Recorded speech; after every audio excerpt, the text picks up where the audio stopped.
¿Cómo es un movimiento bueno o excelente? ¿Cómo es malo? Bueno, acceder a un movimiento excelente implica un montón de trabajo atrás, que no siempre se consigue, pero tenemos que saber lo que es malo. ¿Cuál es el movimiento erróneo? ¿Cuál es el movimiento desagradable a la vista? No porque sea desagradable a la vista, sino porque mecánicamente es ineficiente, Claro. nos puede Está lesionar, está mal. O sea, no es lo mismo hacerlo bien que hacerlo mal. Está bien, no es excelente, ok, pero para el contexto que lo va a hacer, está muy bien. No es horrible. Sujetos de Instagram que hacen reacciones de entrenamientos de otros o que muestran mientras están hablando de determinado trabajo videos de otra gente.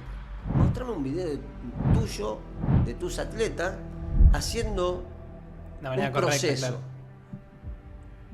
No hay. Y la tecnología un poco, no la tecnología, sino que las redes sociales inundaron el mundo del entrenamiento y hoy hay mucho entrenador de redes sociales y no tanto o menos de barro. Suele ser obsesivo, ¿no? El deportista de élite. Y en muchos casos sí. Sobre todo los deportes.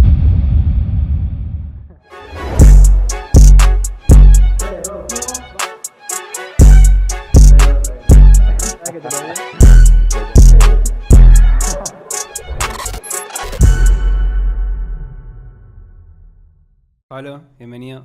Nacho. Muchas gracias por venir. ¿Estás listo para hablar del fallo? Sí, obvio. Muchas gracias por invitarme. No, vos por venir. Bueno, mi primera pregunta es ¿por qué y cuándo empezaste a arrancar o a estudiar el profesorado de educación física? El por qué siempre me gustó.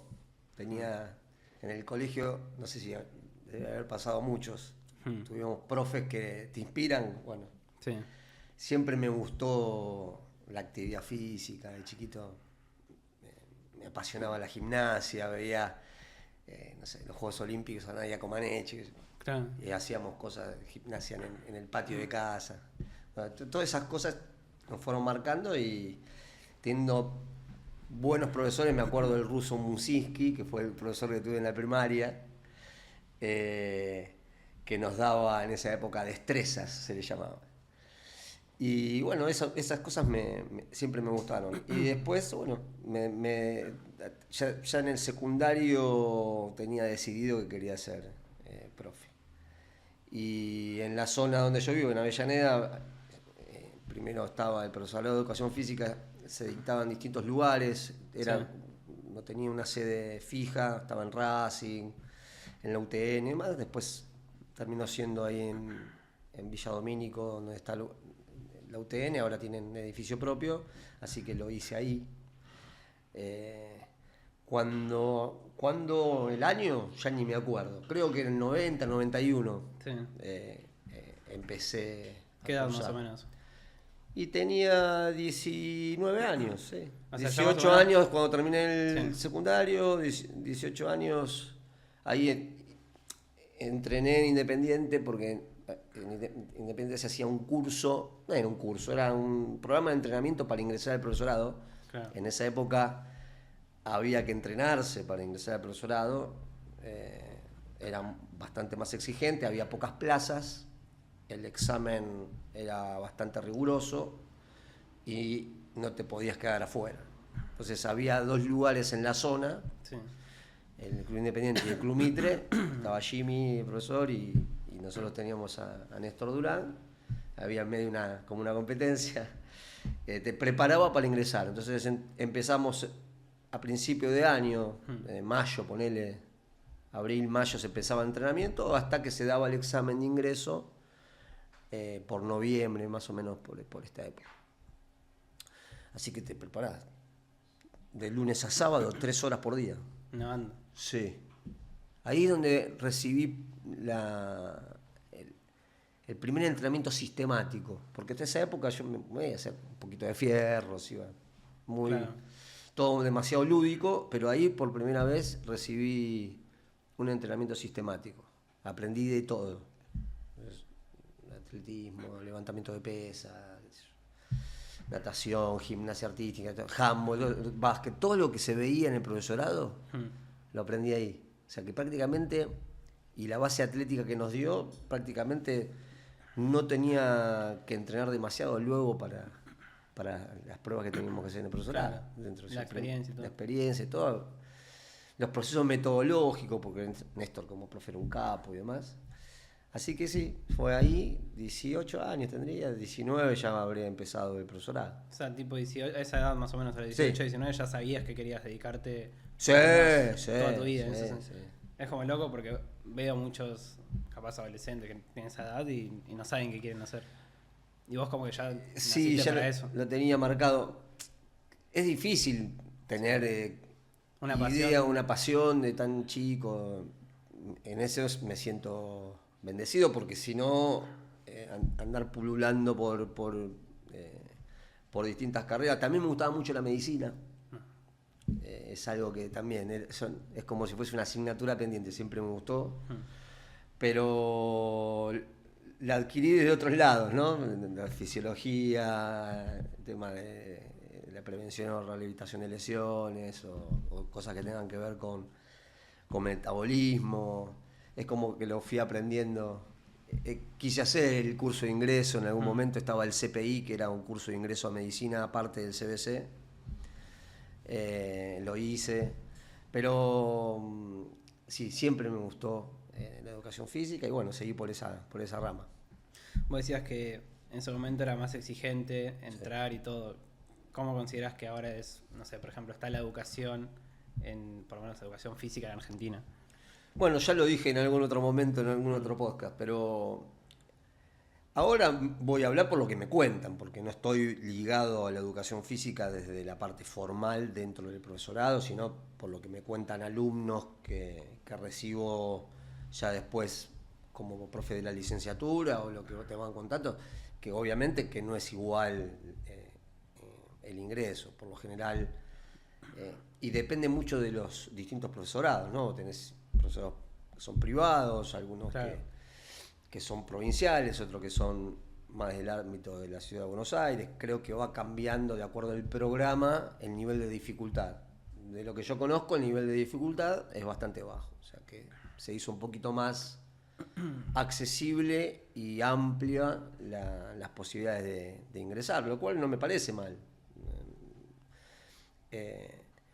Lo que sí me parece que a nosotros nos convino que sea difícil ingresar. ¿Por qué? Porque te tenías que preparar. Al prepararte te obligaba a tener un nivel de condición física Más alta, claro. más alto, tenías que tener más conocimiento, había un examen teórico también importante.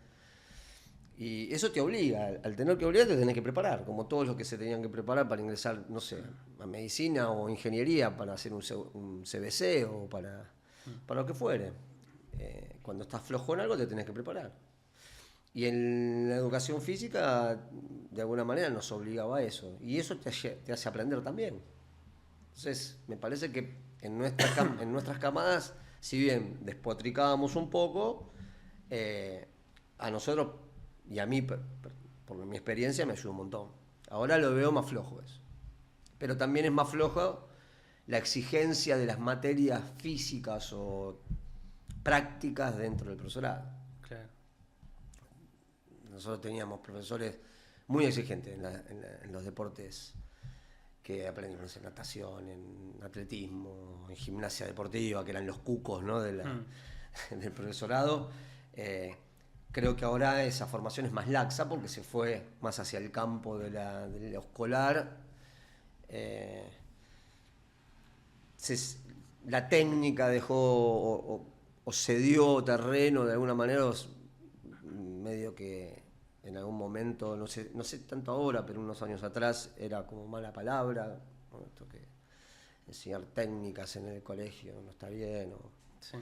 dejar que los pibes se diviertan y descubran lo que hacer y demás, cosa que está bien, pero la técnica también está bien, todos tenemos que aprender y hay un formato para aprender, me parece que eso no hay que dejarlo de lado. Y bueno, me parece que un poquito se perdió esa línea y se va por otros caminos. Yo no sé si está bien o está mal, es lo que hay hoy en día, pero se cedió terreno frente a una industria del fitness o frente a determinados requerimientos que se necesitan para desarrollar el deportivo en los clubes. O sea, me parece que se centró demasiado en lo escolar, que es un mundo, una parte. Está bien, es educación física, ¿no? Entonces habría que generar quizás una estructura paralela o lugares donde se le dé un poquito más de importancia también a la parte deportiva extraescolar, ¿no? Sí. No sé, es un pensamiento. Estamos hablando en voz alta y es totalmente discutible, ¿eh? No creo tener razón y demás. Simplemente es una opinión. Claro, también depende de cada caso, capaz, por más de que la educación ahora no sea como la de antes y sea un poco menos exigente, cada uno se puede instruir a su manera, o sea, puede ser autodidacta también. Sí, bueno, a mí también me pasó ya. Sí, sí. A mí, vos me preguntaste, ¿te gustó educación física? Sí. ¿Y de la educación física qué te gustaba? La no educación física, o sea, me gustaba el entrenamiento deportivo. Claro, O sea, siempre me gustó la preparación física. Y vos en el profesorado no ves preparación física hasta el cuarto año. O la materia entrenamiento hasta el cuarto año. Entonces, durante esos primeros 4 años de formación, la formación mía sobre entrenamiento deportivo era autodidacta. O sea, claro. me leía y preguntaba, iba a ver entrenamientos y me entrenaba y todo de forma autodidacta. Hacía algún curso de los que mi capacidad para la época podía darme. Y sí, claro, o sea, pero no puedes dejar todo que sea autodidacta. No, obviamente. O sea, alguna cuestión sí, porque después veíamos distintas cuestiones que tenían que ver con los deportes duros, ¿no? Los deportes madres, que eran bastante exigentes y que estaban buenas de aprender. Siempre, en estos años también era así, esta dicotomía, dice, ¿por qué si yo voy a, no sé, a mí me parece reduccionista esto, es decir, ¿por qué si yo nunca voy a hacer determinada cosa en lo escolar o en el club, lo tengo que hacer, ¿no? Y a mí me parece que tiene dos patas. Muchas veces los profesores eran muy exigentes con algunas cuestiones, sobre todo, por ejemplo, gimnasia artística, natación. Es difícil aprender. Sí. ¿Por qué? Porque los niveles de fuerza que necesitas, o la habilidad, la flexibilidad, o cosas que de adulto no te dan, o que son difíciles de adquirir. Pero está bueno pasar por ese proceso de sensaciones para aprender. Porque ese proceso de sensación a aprender que estás teniendo durante este periodo es el mismo que va a tener el pibe que está aprendiendo cuando vos le enseñés. Totalmente, o sea, la actitud. La actitud, cómo encarar el proceso de enseñanza, cómo encarar las fases metodológicas para adquirir el movimiento, en qué cosas tenés que ver. Pero ese mismo proceso es similar. Los pibes lo aprenden más fácil. Claro. Pero era importante hacerlo. Está bien, no te tenés que ir al límite de que te costaba aprender. ¿Por qué? Porque un tipo que es pilar de rugby y tiene que hacer dominadas en anillas, imagínate, tipo de 100 y pico de kilos, le va a costar hacerlo. Claro. ¿No? Pero si en esa época se hubiese evaluado un poquito más quizás el proceso, bueno, yo te voy a exigir que lo hagas, pero quiero ver el proceso que vas llevando, que te esfuerces para querer aprenderlo, ¿no? Y nos obligaba a nosotros también a aprender a ayudar, a aprender más de metodología, y te tenías que entrenar, porque si no, no lo aprobabas. Ya, de alguna manera estaba bueno. Hoy eso no ocurre. No ocurre. Entonces, no digo todo el extremo de tener que esforzarte. Imagínate, no sé, tenías que rendir en atletismo pruebas de tiempo y marca, capaz que no te dan para hacerlo. Pero bueno, tenías que practicarla, tenías que entrenar. Y ahora quizás es todo lo contrario. Entonces, no es el extremo de no tener que ser un atleta, nadie pretende eso, pero tampoco el extremo no hacer nada, o hacer muy poco. O mucha teoría, poca práctica. Mucha teoría, o una práctica bastante laissez-faire, ¿no? Dice, bueno, hasta ahí. ¿Por qué? Porque en el colegio vas a ir hasta ahí. Dice, ¿por qué? ¿Por qué no excederse? Claro. ¿Por qué hasta ahí? Si puedes, hay un sinfín de cosas que puedes hacer, tanto en el colegio como en el club con los pibes. Un montón. Si no las ves vos, es muy difícil trasladar eso al aprendizaje de algo. O sea, y también con la pasión que vos lo haces también, pues se te nota que sos un profesor muy apasionado. Somos apasionados, los que nos dedicamos a esto somos apasionados. Pero bueno, es eso. El aprendizaje pasa por, ¿no? Motriz, sobre todo pasa por sensaciones, por descubrir, ¿bien? Tenés que vivenciarlo. O sea, ¿cómo podés enseñar vos que te gustan los fierros? Sí. A meterte abajo de la barra si nunca te metiste abajo de una barra. Eso no significa que te tengas que meter abajo de la barra con un peso de un levantador o de un weightlifting, ¿no? un powerlifter o un tipo experimentado. Pero el tipo que está aprendiendo a meterse abajo de la barra con lo que puede meterse y hacerlo técnicamente bien y saber lo que se siente estar apretado, va a poder enseñarlo mejor. Y, ¿viste? ¿Qué te corrigen? Cuando vos te corrigen, empezás a aprender, che, la posición de los pies, los hombros, estabilidad. Eso lo aprendés. Eso te queda grabado. Después, cuando vas a enseñar, ya sabés dónde meter el ojo, ¿no? Claro. O sea, bueno, tomando un poco lo que dice Ariel, nuestro amigo Causeiro, ¿no? O sea, aprender a que te duelan los ojos. Esto es... ¿Cómo es un movimiento bueno o excelente? ¿Y cómo es malo? O sea, bueno, acceder a un movimiento excelente implica un montón de trabajo atrás, que no siempre se consigue, no importa. No, pero tenemos que saber lo que es malo. ¿Cuál es el movimiento erróneo? ¿Cuál es el movimiento desagradable a la vista? No porque sea desagradable a la vista, sino porque mecánicamente es ineficiente, claro. nos puede Está lesionar, está mal. O sea, no es lo mismo hacerlo bien que hacerlo mal. Entonces, la virtud no está en el medio. Analizar el contexto, donde voy a aplicar ese movimiento, y si para ese contexto está bien ese movimiento. Entonces, bueno, no, está bien. No es excelente, ok. Pero para el contexto que lo va a hacer, está muy bien. No es horrible. ¿Se entiende? Bueno, ahí me parece que tenemos que aplicar ese sentido común y que mucho de ese sentido común te lo da la práctica, haber practicado, haber hecho. O sea, me da esa sensación que eso falta. Sí. Bueno, ya que hablamos de los entrenadores, de la actitud y qué virtudes considerás que tiene que tener un buen entrenador. Por lo menos 3. No sé, para mí la pasión para hacer o haber hecho es fundamental. El haberte embarrado un poco. O sea, no digo en todo, pero sí en gran medida haber estado o meterse en la trinchera. Porque la verdad que sentado atrás de un teclado o así como estamos ahora, es muy fácil. Dale, empapate, amarrate los pies, te equivocate, o sea, probar y tener sentido común. Que muchas veces, hoy en día sobre todo, no abunda el sentido común. O sea, se copia demasiado. Copy-paste. Y la tecnología un poco, no la tecnología, sino que las redes sociales inundaron el mundo del entrenamiento y hoy hay mucho entrenador de redes sociales y no tanto o menos de barro. Me parece que...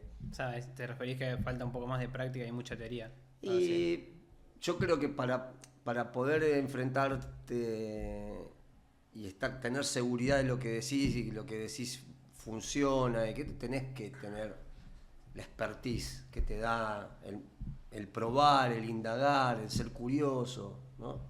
El equivocarte todos los días, no te equivoco todos los días, pero siempre probando, midiendo, teniendo tu propia data, ¿no? Creo que tiene que ir por ahí. Cuando digo ser curioso es, che, a ver cómo es esto, por qué sí, por qué lo que vos me decís lo decís de una manera y no de otra. No decirlo porque es así y punto, ¿no? Sino replantearse por qué e investigarlo. Claro. Exactamente, no creer en verdades absolutas. No existe, esto no es una ciencia exacta. O sea, no existe la verdad absoluta en el entrenamiento deportivo, en la preparación física menos. No existe. O sea, ¿por qué lo decís? Por la persona, o sea, depende de la persona. La variabilidad interindividual, las respuestas de entrenabilidad de los sujetos son totalmente distintas.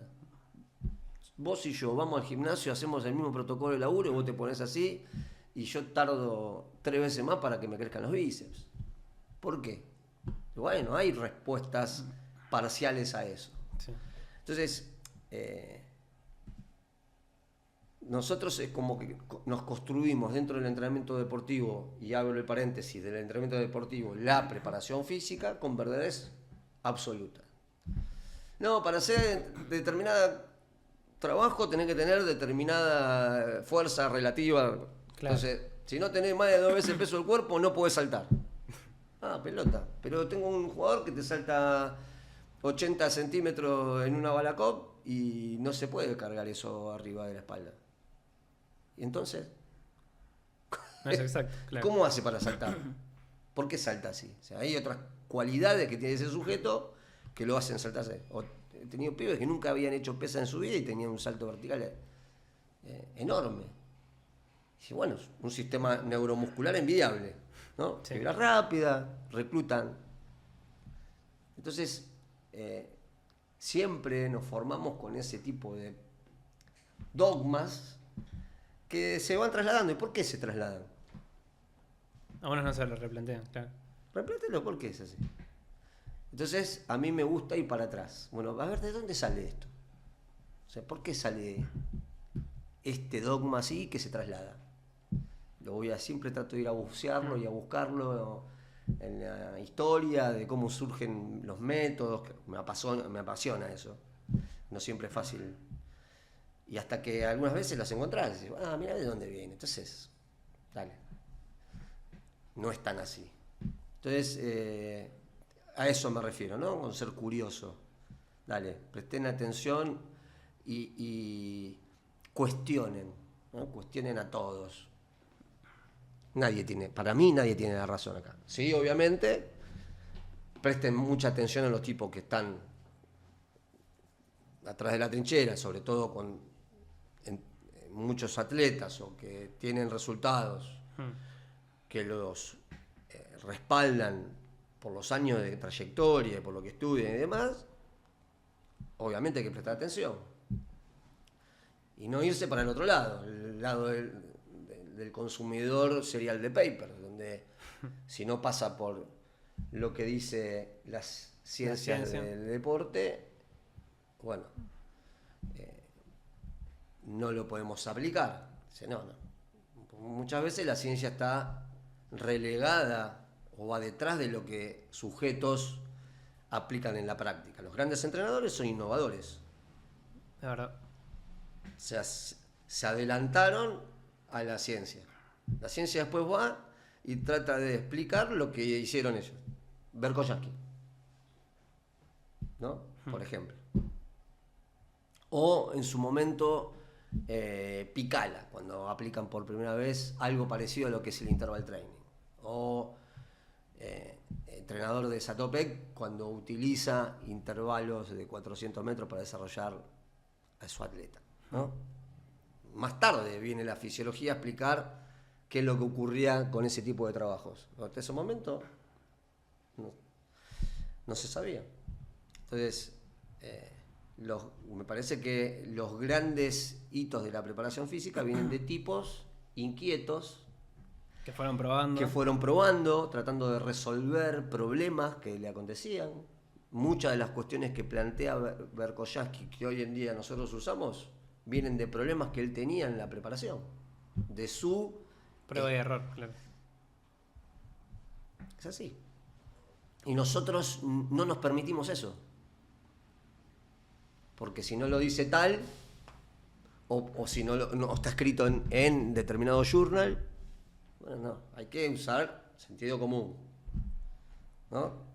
Es como que tenemos que pararnos entre la ciencia y la práctica o la trinchera, y como decía en su momento el Strength and Conditional Journal, cerrar la brecha entre las dos, y una se soporta en la otra, obviamente. Pero bueno, eso es un camino que hay que recorrer. A mí me parece muy interesante siempre como ver las diferencias entre un entrenador capaz que va más... Yo creo que también es cuestión de actitud, como decís, pasión, actitud. Como ir como la ley del menor esfuerzo, ¿no? Como, hago esto, bueno, es así, listo. No me replanteo, no busco información, no soy autodidacta. Y me guío solo por lo que dicen los mejores, que está bien, pero bueno, como vos decís, ¿no? También es práctica, es prueba y error. Y después me gusta ver como el otro lado, como de la gente que tiene esos resultados y por qué los tiene. ¿En qué se diferencian? Básicamente eso. Muchas veces puede pasar que se diferencian que tienen o que tienen suerte de tener a los mejores o en un lugar donde están mejores. Bueno, puede pasar. Otra es a ver cómo se forma o cómo se formó este tipo durante los años, este atleta. Cómo lo fueron llevando. Podés tener uno que es muy bueno y hay entrenadores que tienen tipos muy buenos todo el tiempo. Hacen una escuela. ¿Qué sé yo? El entrenamiento es un proceso sistemático, ¿no? Esto proceso implica tiempo. Yo creo que hoy en día ese tiempo no existe, o sea, hoy es la inmediatez. Fíjate que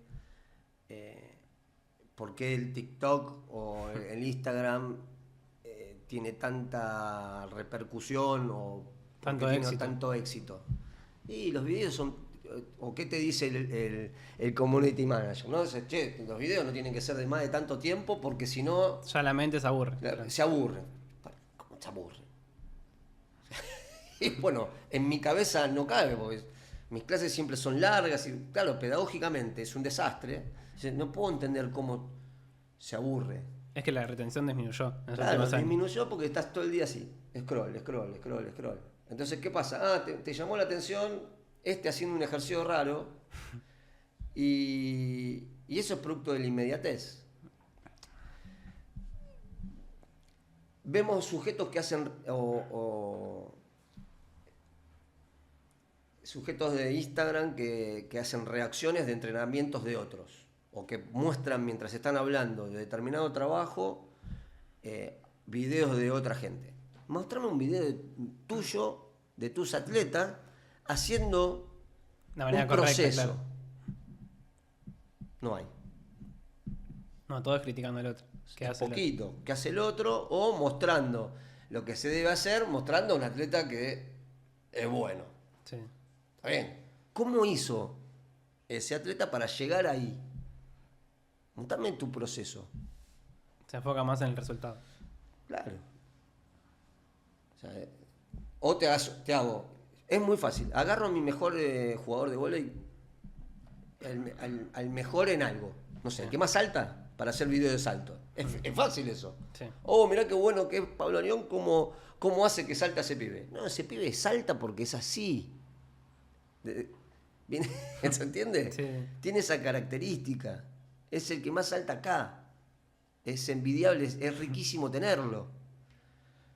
Ahora, mostrame cómo saltan todos. Porque como tenés a uno que te salta CMJ 60, tenés otro que te salta 30. ¿Cómo haces para que todos salten cada vez más? Si todos saltan mucho, bueno, dale. ¿Cuál es el modelo que está haciendo Pablo Anión para que todos salten mucho? Claro. O de qué manera logra. Si no, es muy fácil. Yo acá vos lo podés vender como quieras. En la inmediatez vos comprás el tipo que más salta.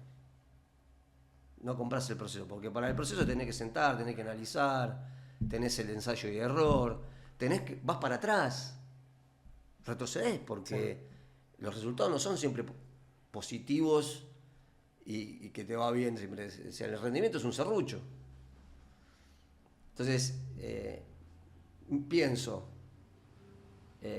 si Verkhoyanski hubiese creído en esto de la inmediatez, no hubiese desechado su investigación cuando estaban evaluando el efecto retardado a largo plazo, que lo descubre de casualidad, por ejemplo. Después de ahí sale el modelo de entrenamiento en bloques que todos hablamos, ¿no? Sí. Para personas que no conozcan, ¿cómo se llama? Que acabas de nombrar. ¿Verkhoyanski? ¿Quién no lo conoce? Yo no lo conozco. ¿Cómo no lo conoces? No conozco. Te vas inmediatamente de acá. Bueno, personas como yo que no lo conozcan, ¿quién es? Por más de que sea una eminencia Bueno, Yuri Verkhoyanski es el método pliométrico, ¿lo conoces? No. El desarrollo del método pliométrico de los saltos con caídas, saltos. Eso sí. A eso se le llama, le llaman el padre del método pliométrico, en realidad el método de shock. ¿Sí? Sí. Bueno, Yuri Verkhoyanski es o por lo menos lo que dice parte de su biografía, es de los primeros entrenadores, innovador, que utiliza, por ejemplo, en saltadores, que él tenía una escuela de saltadores y de velocistas en un instituto, en una universidad. Por ejemplo, utiliza las pesas que utilizaban los pesistas, sí, en el ámbito del desarrollo del saltador, ponele. Hasta esa época era mal visto. O sea, no, los pesistas hacen pesas. Los saltadores hacen ejercicio de salto, y él hacía, por ejemplo, sentadillas. ¿Por qué? Porque tenía un espacio de 2x2 y el único lugar que tenía, el elemento que tenía era una barra vieja, toda oxidada, con algunos kilos, y había nieve afuera, porque en invierno no se podía entrenar. Entonces empezó a utilizar eso y empezó a utilizar el salto con caída como herramienta después de una serie de cuestiones que quizás no vengan al caso, es para hacer otro podcast del tipo. Eso es una de las cuestiones. Que hoy se utilicen entrenamientos en bloques. Esto de entrenamiento en bloques significa pasar por un periodo de fuerza máxima para después, por ejemplo, desarrollar la fuerza explosiva y después, entre comillas, pasar a la fuerza especial. Se lo debemos a él, por ejemplo. El efecto retardado a largo plazo se lo debemos a él. Esto es que los medios de entrenamiento que utilizamos no tienen un efecto inmediato positivo, sino que luego de determinada cantidad de tiempo van a tener una supercompensación. Y eso lo analiza él. No, hay un montón de cosas. Bueno, el entrenamiento pliométrico, que él le llamó método de shock, lo desarrolla él. ¿Qué más? La correspondencia dinámica. Esto que hablamos de la especificidad del entrenamiento de la fuerza, sí, para el deporte. El concepto de correspondencia dinámica lo plantea él. Era un crack. Sí, un crack, literal. Bueno, un crack que le llevó muchas objeciones en la ex Unión Soviética. De hecho, lo echaron de donde él daba, porque ¿sí? el rector del Instituto de Cultura Física de Moscú era Medvedev, otro eminente teórico del entrenamiento deportivo, que quizás le debemos la periodización como nosotros la conocemos. Él de alguna manera pone en cuestionamiento esa metodología de periodización que había surgido en la década del 60 y que con su descubrimiento, él era docente de ahí, se tiene que ir, por ejemplo. Flash. Peleas, un flash. Sí, sí. Esas peleas que duraron años en la ex Unión Soviética, años. Un crack. Gracias por ponerme en contexto. Te pongo en contexto, hay gente pero capaz que no lo conocía. Para que, más allá de que lo conozcan o no, en esto de ser innovador, en crear y no tener miedo de hacerlo. ¿Entendés? Era un adelantado, claro. Claro. Y vos podés hacer lo mismo. Si él no se hubiese atrevido a hacer determinadas cosas que iban contra el dogma de la época, hoy no hablaríamos de él. Claro, salir un poco de la caja. Es salir de la caja. ¿Quién se anima a hacerlo? Pocos. Entonces, ¿por qué tiene que ser... el trabajo tiene que ser así, de esta manera, lineal? Por ejemplo, trabajo intermitente de 7 minutos de 15x15. Al 110% de la velocidad asociada al VO2. Listo, salen todos haciendo lo mismo. Todo lo mismo. ¿Por qué no? 5x10, 5x20, 10x20, 30x30. ¿Por qué no variar, oscilar? ¿Por qué no cambiar el volumen? ¿Por qué no variar con intensidad? ¿Por qué tiene que ser siempre...? Claro, es más fácil para llevarlo con el cronómetro, pero dale. ¿Por qué 10 de 400? ¿Por qué no 200, 300, 400, 500, 600? ¿Entendés? O sea, los entrenadores prueban. Yo, miraba, te cuento una anécdota que es divertida Sí. para mí, porque cuando yo estaba en el profesorado yo hacía triatlón, ¿no?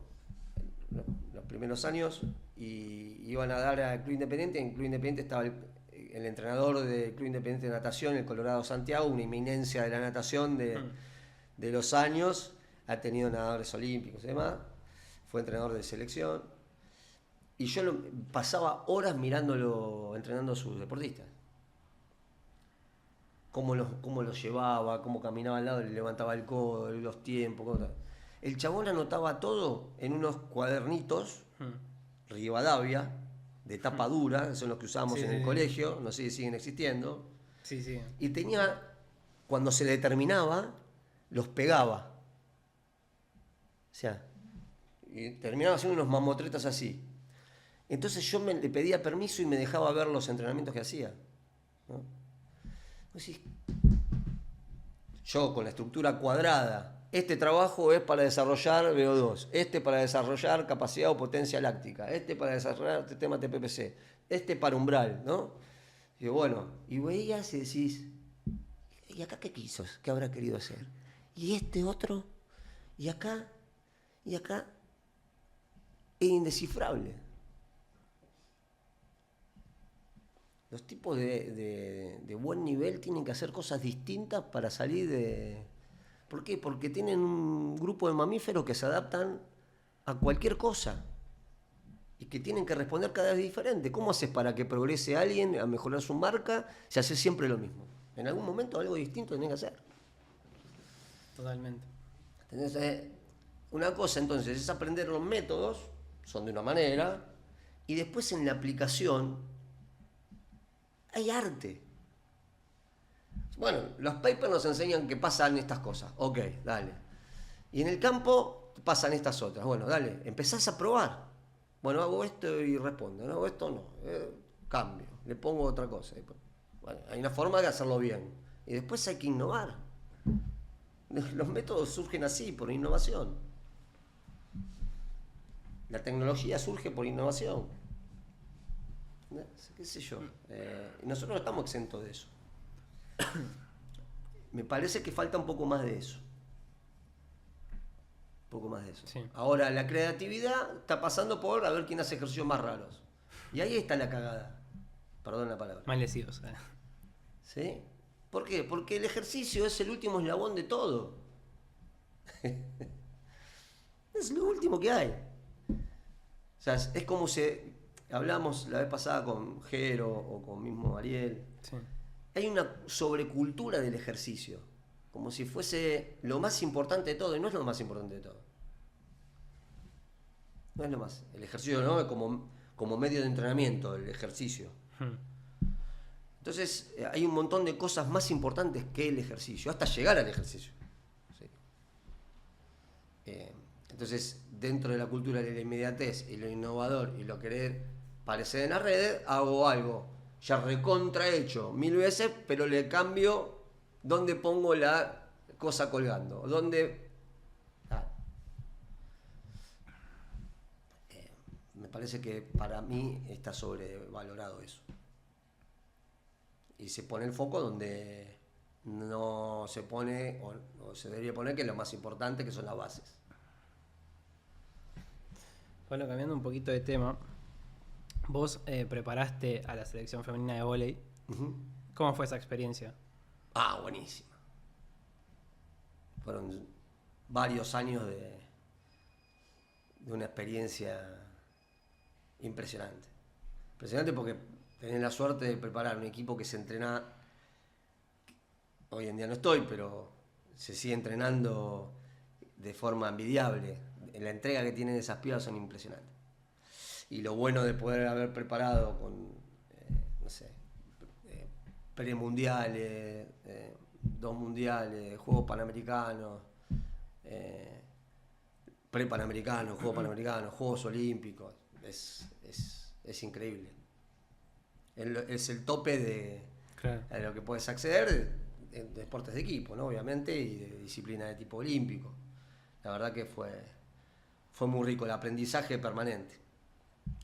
Y ahí también hay un mucho de ensayo-error, mucho de prueba, de tratar de modificar y encontrarle respuesta a que las chicas puedan rendir cada vez más. Fue muy rico, la verdad que muy rico. ¿Y cómo las preparabas mentalmente vos? No, yo nunca me metí en eso. ¿No? Ok. No. ¿Y cuál era, por ejemplo? Ese es un área que no, que no domino en absoluto. ¿Y en qué te enfocabas, por ejemplo, no sé, en la condición? ¿Qué es lo que más te enfocabas? Bueno, para mí, en este caso, el deporte vóley es el desarrollo de la fuerza, me parece que es, sobre todo en mujeres, es lo más importante. Fuerza explosiva, es lo más importante. Y ya en el último año, en la preparación al Mundial, le dimos mucho más énfasis a la preparación atlética. Es como que, bueno, empezamos a fomentar más el lanzamiento, la carrera, ¿no? Para desarrollar la aceleración y con ese impacto que tiene sobre los niveles de activación neuromuscular. Entonces, hice más énfasis en eso porque ya habíamos trabajado mucho el componente fuerza. Bueno, vamos a buscar por otro lado, ya que teníamos mucho tiempo de preparación. Entonces, le saqué algún día de gimnasio, entre comillas, ¿no? Sí. Entrenamiento Más exclusivamente de fuerza, para ir a otras manifestaciones de fuerza. Tienen que ver más con la fuerza-velocidad, ¿no? El lanzamiento y el sprint como condición, ¿no? Sí. Como habilidad para aprender. Y me parece que resultó rico. O sea, no puedo decir... no se puede decir tuve resultados. Es decir, tener resultados... Para poder decir eso tenés que haber hecho un experimento. Sí. Entonces, de todo lo que haces no sabes qué es lo que está produciendo la ganancia o la mejoría en el deporte. Ese conjunto, claro. Ese conjunto de lo que hiciste. Bueno, todo ese conjunto de lo que hiciste nos permitió tener un buen nivel de preparación para el Mundial, que lo tengo registrado en términos de lo que pudieron hacer dentro de la cancha, con respecto a años anteriores. Pero también eso puede ser anecdótico, pues contra quién te toca jugar, ¿no? Las jugadoras que están pasando en ese momento por la cancha. Pero me parece que fue rico y que es un camino que debería seguir desarrollándose ese. ¿Y qué ejercicios, por ejemplo, hacían las jugadoras de vóley? Así para la fuerza. Y nosotros, o por lo menos a mí, siempre me gustó. Nosotros parto la sesión en varios pedazos. Lo que le decimos la pre-up, que es toda la parte de movilidad y de activación previa a lo que vamos a hacer después. Ahí involucra mucho ejercicio de prevención, de activación de zona media, glúteos. Claro. Y después tenemos un gran bloque de ejercicio dinámico. Mi forma de trabajar siempre es mucho con ejercicios derivados del levantamiento de pesas. Ya sea arranque de potencia colgado, cargada, complex en ese punto. Y después de ahí vamos a los básicos. Y los básicos son lo mismo que hace cualquiera. Sentadilla, press, pull-ups, o sea, empuje y tracción de miembros inferiores, empuje y tracción de miembros superiores y mucho trabajo de contraste francés. ¿Y cuántas sesiones de entrenamientos tenía la selección? O sea, ¿cuántas veces entrenaba? ¿Cuántas horas? Y la selección entrenaba entre 5 a 6 veces por semana. Por lo general 2 horas de pelota, 2 horas y media más 1 hora de físico. A veces doble turno, o sea, los microciclos no son todos iguales. A veces días de doble turno, cuando se puede. Sí. Depende de la logística. Pero no, un trabajo muy voluminoso, sobre todo, e intenso. ¿Y bueno, técnicas de recuperación después de...? Pocas. ¿Pocas? Esa es, me parece, la mayor falencia que tiene el deporte nacional. ¿Sí? O sea, poder establecer un lugar donde se pueda recuperar el atleta. Y en el CENAR eso no pasaba. O sea, recién cuando nosotros estábamos yendo habían arreglado el vestuario y habían incorporado un par de piletones para hacer hielo, ponele. Sí. Pero si no lo tenés. De casualidad alguna jugadora tiene botas para hacer presuroterapia. No hay un sistema, ¿entendés? Son todos parches que conseguís. Claro. Que vas Mucha aplicando. mano de los kinesiólogos, que hacen mucho masoterapia. Pero la realidad es que es el peor de los elementos. Poder recuperar al deportista, una de las cosas más importantes, es lo que peor hacemos. Desde no tener un buen lugar para descansar, muchas veces no podíamos hacer doble turno, o no se puede hacer doble turno porque no tenés dónde ir a descansar en el medio. Imagínate que si vos planteás un turno en la mañana y un turno en la tarde, en el medio 6 horas de descanso por lo menos, pero si tenés que ir a tu casa, tardás 1 hora por el tráfico y volver otra hora, No descansás no tanto. descansás. De auto con la espalda arruinada. No tenés descanso, te tenés que hacer un turno largo. Dale. ¿Por qué? Porque no hay hospedaje, porque no tenés colchones, porque no tenés. No tenés bebidas para rehidratarte, conseguís agua. Sí. O alguna empresa que te ayuda, que te da un sponsoreo, si como tenés barrita acá, bueno, que te dé Bebidas energizantes. bebida por ejemplo. energizante, qué sé yo, maltodextrina, lo que te dé, fruta. Bueno, todo eso es una cuestión que es muy difícil de incorporar en los deportes de equipo. En los centros de alto rendimiento, en otros lados existen, en el nuestro, no. Siempre a los ponchazos. Y eso le pasa a todos. Bueno, es lo que hay. Complicado eso. Sí. Sí, las condiciones no son óptimas. O sea, estamos hablando de alto rendimiento. Claro, por no eso. son óptimas. No es de alto rendimiento.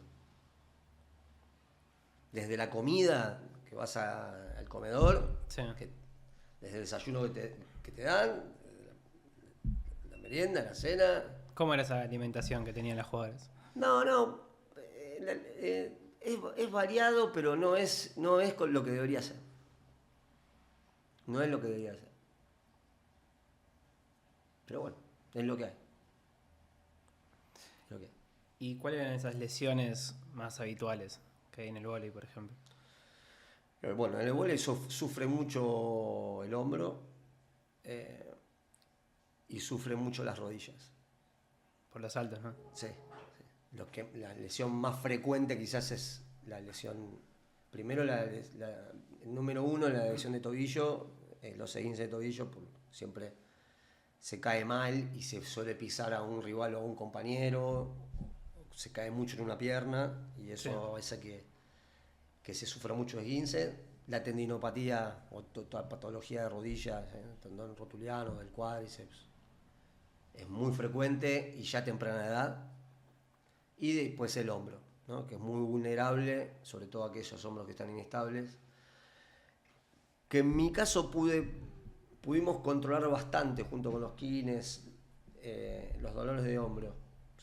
Cada vez se controlan más, pero no así tema de rodilla. Es mucho más complicado. Y hay una lesión que es poco frecuente, pero que ocurre y es muy difícil de tratar, que es los micros desgarros abdominales. Que ocurren, que una vez que te pasan, son traicioneros, son difíciles de recuperar,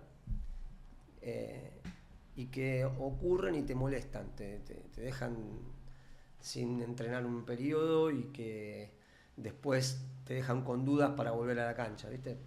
Esos son los más frecuentes. Alguna que otras lumbalgias, ¿no? Que hay que tratar, pero que no te dejan afuera. Sí.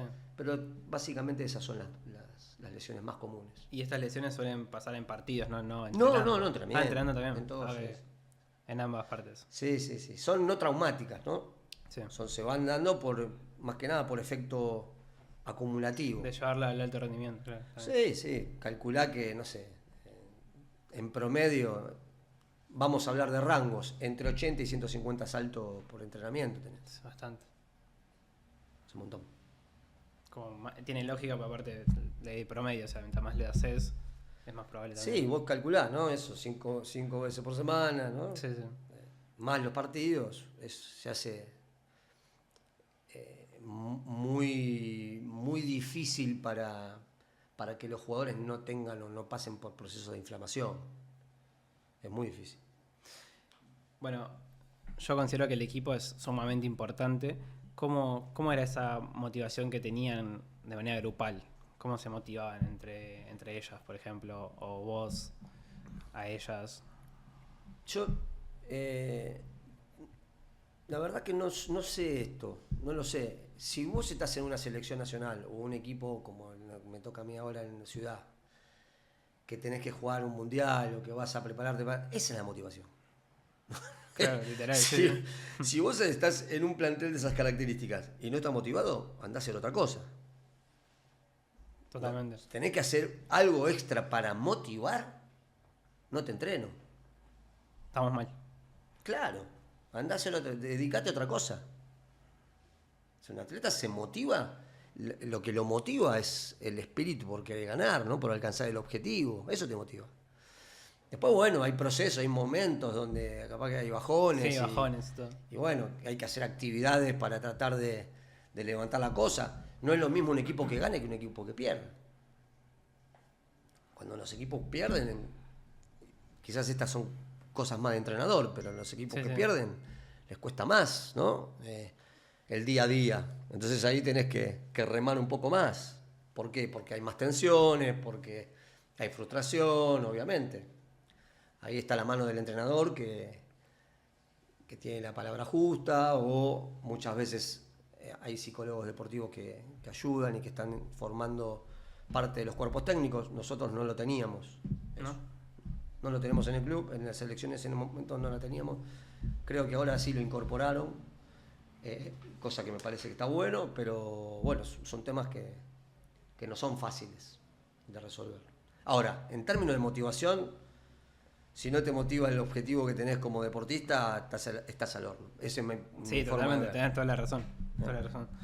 Y esa mentalidad que ellas, las jugadoras, tenían claramente es de disciplina, de ser constantes.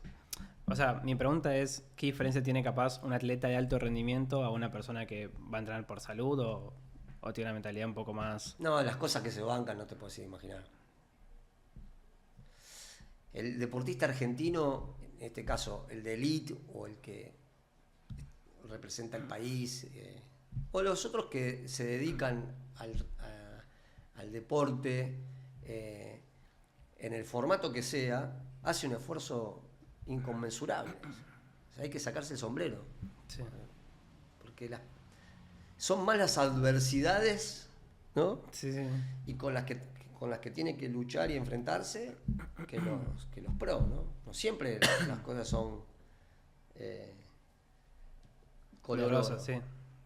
Entonces hay que respetarlos mucho el trabajo que hacen, muchísimo. Bueno, soy argentino, es muy resultadista, ¿no? Bueno, vamos con la Pinto, dale, sos un crack. Pero no es todo lo que hay detrás. No, sí, literal.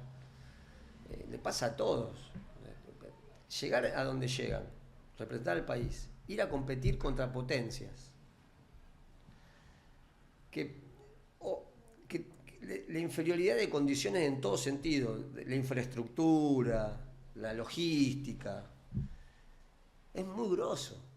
Y así todo, le presentás batalla, ¿viste? En la mayoría de los deportes. En algunos se nota más, en otros podés disminuir la brecha, y en otros se nota mucho. Y así todo van. Entonces, bueno, primero el respeto para el que se rompe todo. Tiene esa resiliencia para enfrentarse a la adversidad del deportista argentino, es impresionante. Llámale garra, ¿no? Sí. Corazón, no sé, es lo que tiene, que puede soportar lo que sea. Al margen de lo que tiene que hacer para entrenar, ¿no? Que se banca volumen, intensidad, en cualquier clima. O sea, todo eso la gente por lo general no lo ve. Es el tipo que capaz que tiene que salir al gimnasio acá enfrente, cae en 2 gotas de agua y dice, no, voy, me quedo mirando Netflix. El tipo agarra el bolsito y está ahí. Sí. No hay lluvia, no hay nieve, no hay pandemia. Vas y entrenás. No hay excusas, claro. Esa es la diferencia entre los deportistas pro o de Sí, elite, elite. y el sujeto que hace actividad física para cuidarse, para la salud, obviamente. ¿No? Son totalmente cosas diferentes, ¿no? Y aparte también a nivel objetivo, si tenés un objetivo sabes por dónde ir. Y soportar el dolor. Claro, tener un porqué. Hay gente que tiene, vos hacer cuestionario wellness a mi equipo y tiene dolor todos los días. Y el tipo entrena igual. Entonces, bueno, pero el dolor es leve, está bien. A mí me duele un poquito lo que le duele a él todos los días y No, yo lo no dejás. hago. Sí, sí, sí. Dejo. El tipo van y hacen. Una fuerza de voluntad increíble. Por supuesto. Por supuesto. Y estamos hablando de un deporte colectivo. Imagínate en los deportes individuales que los volúmenes son superiores, las intensidades mayores, hacen doble o triple turno, mucho más complejo todavía, ¿no? Como el boxeo. Boxeo, natación, qué sé yo. Cualquier atleta de cualquier disciplina, deporte cíclico, tiene mucho más esfuerzo que soportar que el deporte colectivo, obviamente. Y así todo, y siguen. Es loable, la verdad que es admirable. Hay mucho que aprender de los atletas, muchísimo. Me gusta mucho la disciplina y la mentalidad que tienen también. Muchos Sí. atletas de élite. Es que si no tenés eso no llegás. Si no tenés esa hambre, no llegás. Bueno, el que no cumple con eso habitualmente se queda en el camino. Hay mucha gente talentosa que quizás no tiene esto Sí, la disciplina. y se queda en el camino. O sea, gran parte entonces de los procesos de selección deportiva que se hacen muchas veces tiene que ver, bueno, cómo es psicológicamente este sujeto a la hora de abordar la competencia. Bueno, para eso hay test específicos y demás que te ayudan a determinar la personalidad del deportista, ¿no? Suele ser obsesivo, ¿no? El deportista de élite. Y en muchos casos sí. En muchos casos sí. Sobre todo los deportes de disciplinas cíclicas, ¿no? Mucho más obse que el deporte colectivo. Mucho más. Claro, la verdad. Exacto. Estabas entrenando a un boxeador, ¿no? Sí, Betito Palmet. Actualmente la estás Sí, entrenando. sí, sí. ¿Cómo es esa experiencia? ¿Cómo es entrenar a un boxeador? ¿Qué ejercicios? No, la Estás experiencia de dando. entrenar un tipo de la calidad de Beto, ¿viste? Porque yo de boxeo no tengo absolutamente nada de idea. Yo le dije a Beto, yo no sé de boxeo. No, pero yo quiero que me entrenen. Bueno, vale, vamos. Pero tengo que aprender. Así que la diferencia es que yo lo acompaño al Beto con lo que tiene que hacer. Es como que es muy fácil entrenarlo, porque sabe. Claro. Tuvo profesores muy buenos, aprendió a hacer, y casi de forma fanática, levantamiento de pesas, por lo tanto domina muy bien los ejercicios derivados del levantamiento, que para mí es fundamental. Si yo tuviese que entrenar a otro boxeador que no sabe hacer levantamiento, yo te digo, no lo entreno. Sí. No sé. O sea, tengo el 80% del trabajo afuera, voy a tener que inventar otra cosa porque no lo sé. O sea, no hago nada especial con él. O sea, mejorar la fuerza explosiva, todo bien. Sí, me focalicé mucho más en el trabajo de la resistencia a la fuerza explosiva. Mucha variabilidad de tipos de circuitos diferentes, cosas que a él también le gustan, que son de alta intensidad y que a mí me gusta para hacer.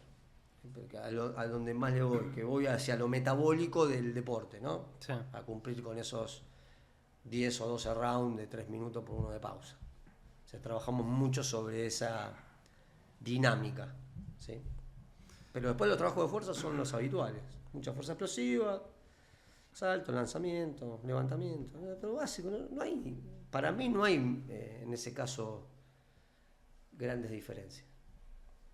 Evitar no que hipertrofie demasiado, para una cuestión que no le repercuta tanto en el peso corporal, que es algo que tampoco manejo, que no sé, pero que lo maneja más él con la nutricionista, entonces aprendiendo sobre eso, que también es un mundo nuevo, ¿no? Sí. Un mundo nuevo. Bueno, pues la verdad me caíste muy bien. Me gusta que seas sincero porque respecto a, no sé, este tema yo no tengo mucha idea o estoy incursionando. Hay muchos entrenadores que capaz por ego te tiran como, empiezan a hablar porque sí, pero vos realmente se nota que tenés esa humildad de decir, esto yo no lo sé muy bien.